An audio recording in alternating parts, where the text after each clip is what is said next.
Hi, everyone. I'm sure it's catching you by surprise to be hearing this voice instead of Jeremy's, but hello, I'm Emily Burke. I'm the managing producer for American Criminal.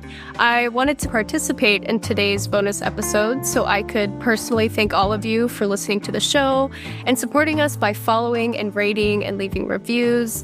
American Criminal has been one of my favorite shows to work on, not only because I'm a true crime fan, but because of our writers, our editors, our sound designer, our senior producer, Joel Callan, are the best to work with. And of course, you, Jeremy, but we'll get to you in a second. No. I also want to shout out our composer, James Henderson, who composed all of the music that you hear in each episode. I'm just in awe of our team, and I'm so proud of how far we've come. So thank you. Yeah, it's a pretty impressive feat. 80 episodes. I didn't know how to read when we started doing this. So that was a big learning curve, and It's taught you how to read. That's great. Yeah, it's the team's fantastic from tip to stern. It really is. It's a great group of people. It's true. Well, today's bonus episode is all about Jeremy Schwartz, the voice that you know and love. I've worked closely with Jeremy for almost 2 years, and I'm excited for you to get to know him a little better. I am kind of thinking of this as my take on a mini version of a Smartless or Call Her Daddy episode. Have you ever heard of those podcasts before, Jer? Yes. Okay. I have. They're just interview shows. But how are you feeling? Are you ready to talk all about you? Oh, man. Yeah. So much. Well, we're going to dive into my first question. Tell us a little bit about your background and how you got into acting and how you found yourself hosting a true crime podcast. I got into it the way most kids get into the business. My father had accrued a huge amount of gambling debt and the family needed money. And so I was the best bet, no pun intended. So they pinned everything on me and it worked out. Yeah? No, my dad was an actor and I got the bug from him and I played Linus in a Charlie Brown Thanksgiving when I was in second grade, and I was hooked ever since then. Did your dad do theater or was it more TV film? My dad did theater. He briefly went to the Actors Studio back in the day. Nice. He did a lot of radio theater in the 40s and early 50s. He was an extra in Blackboard Jungle. Oh. Some small things here, commercials and things like that, but mostly theater work. Mm-hmm. Did you do stuff at Dallas Theater Center? We have mutuals, right? I mean, probably from DTC? Yeah, the pool was relatively small in Dallas, though it is deep and full of talent. I did 2 productions of A Christmas Carol. I did Loot. Hugh Panaro was in that show. Oh, wow. Who was Broadway's last Phantom of the Opera. Yeah. Yeah, it was a very cool time. John Moscone directed that show. For context, I used to stage manage at Dallas Theater Center, and I've done so many versions of A Christmas Carol. It's crazy. That's probably their long-lasting production that they've done. It's that's probably, as far as the work that I did there, that was the most fun. I played Marley one year, and they dropped me in from the catwalks.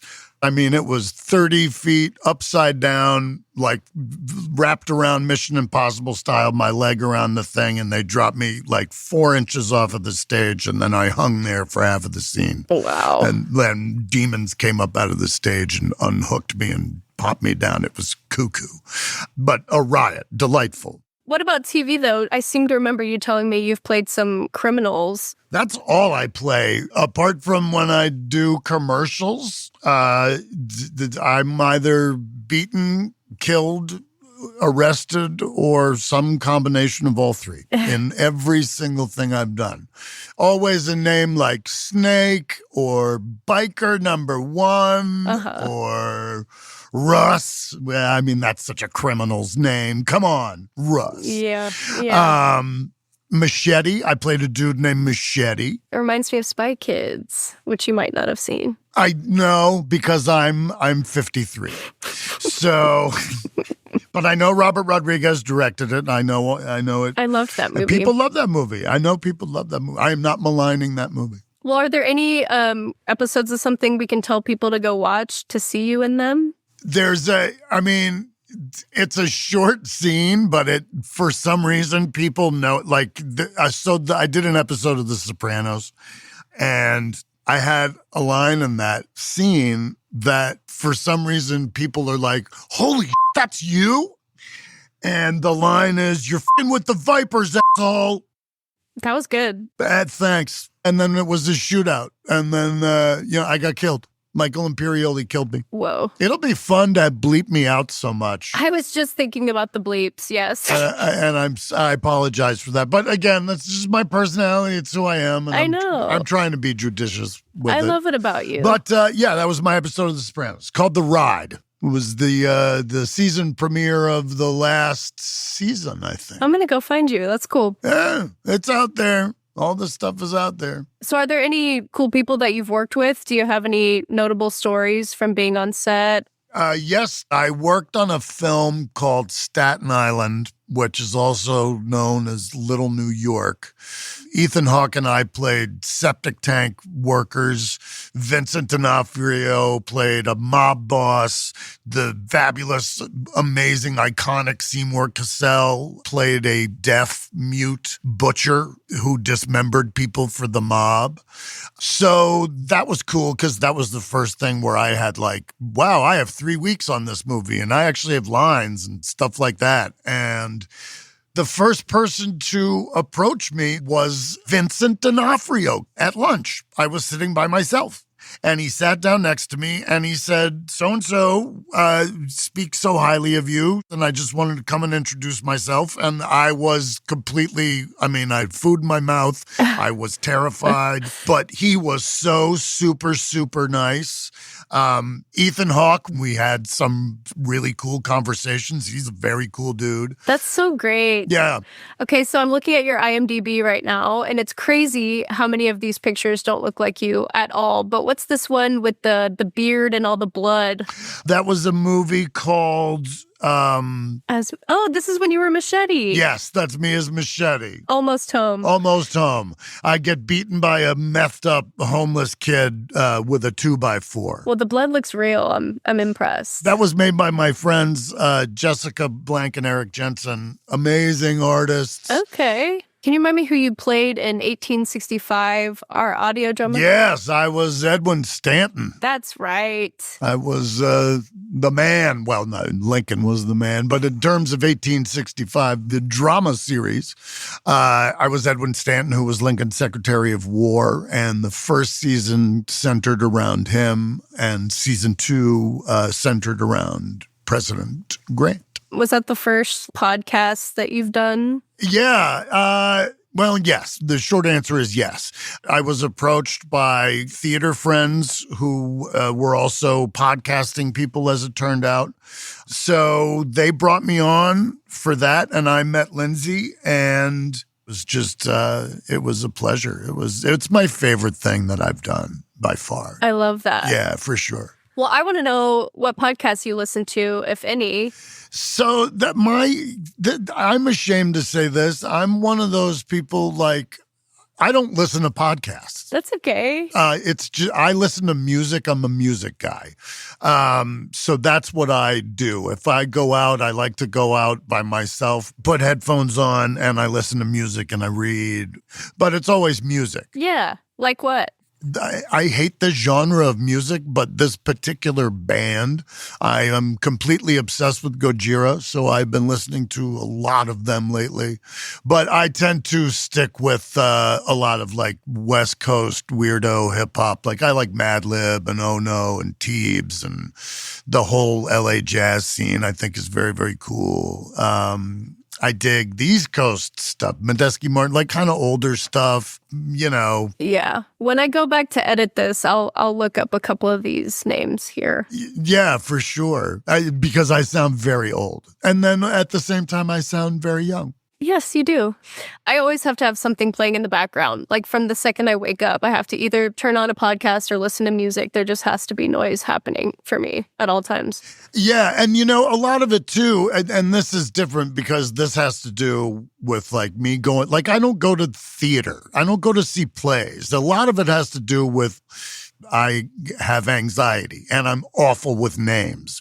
And so I'm so terrified of having to remember somebody's name that I've known for 20 years that I often will just not go just based on that. But at the same time, it's also what I do for a living. Like, I don't know any accountants who show up at another CPA's office to watch other people account on their day off. Right. So I don't want to go to work when I'm not working. I hear you. I know that I sound like a jerk and I own that. I take complete ownership of that. But it's just not my thing. I was just going to say, I have anxiety too. I have trouble sitting there watching something that I didn't work on. I don't know what that really says about me, but I get very jealous. I mean, I won't lie. I get very jealous. If there's something that I'm watching that I'm like, I would have done that like this. And then I get obsessed with that. And then I'm like, that's rude. You're a jerk. You should not even be here. And then, there's all of that I got to talk to my therapist about. So right. Yay, therapy. Yay, therapy. I'm proud of you. I'm curious, has hosting this show changed how you view crime or the justice system? Is there anything from a story that we've told that has shifted your perspective? I don't know that it's necessarily shifted my perspective because I've had a large hand in the approach that we take, right? Which for me is the really interesting thing, which is I'm just fascinated by the psychology of these people and why they do what they do, like how does it make sense to you? What made you think you could get away with it and why? And the thing that I've discovered, I think the thing that I've learned from this is that the one thing that they share, all the criminals, the one thing that they share is a sense of entitlement. I could agree with that. This notion that they deserve to be able to do it. That's the one takeaway, whether they are dirt poor or millionaires. And it could be a completely benign crime or it could be murder, but it's the same mentality behind it. And that's what's so fascinating to me. Yeah, for sure. What are some cases that we haven't covered that you would like to cover down the line? Gosh.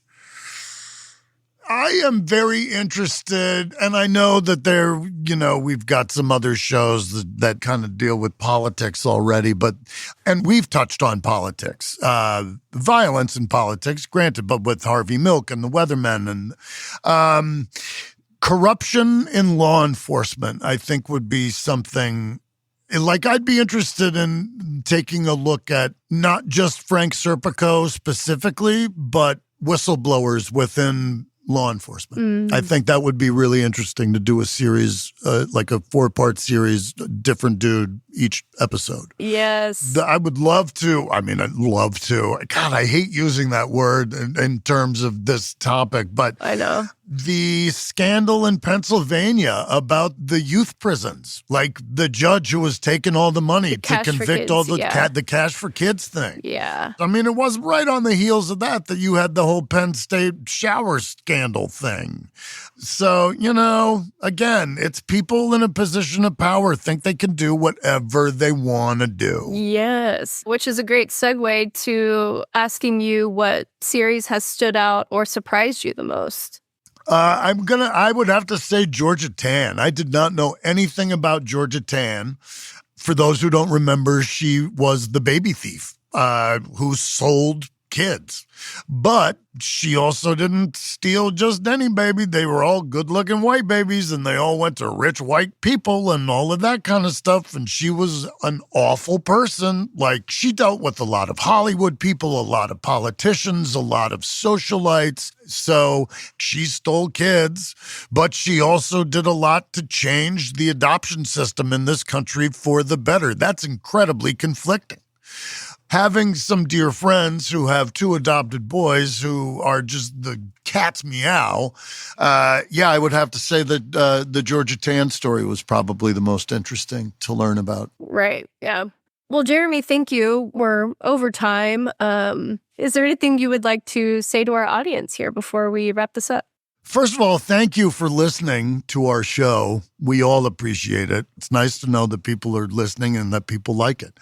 And if you have not done so, please feel obligated to leave a review or a rating or a bit of encouragement or tell somebody to listen. And thank you all for being a part of the show. Apart from our crew, you guys are the other half. Yeah, thank you. I'd love for there to be more engagement. If you want to go to americancriminal.com/survey and give us some feedback on the show, if you have any series you would like to recommend, please head over to americancriminal.com/survey. Yes, and I tell you what, also don't be afraid because like I just said, I don't really listen to podcasts. So if there are podcasts that you all like, feel free to suggest them to me because I should be better about that. Like, I admit that. I should be better about that. For Emily, I will listen to Smartless. Thank you. Okay, well, thanks, Jer. This was lovely. Yeah, thank you. Yeah, I'll talk to you soon. Okay.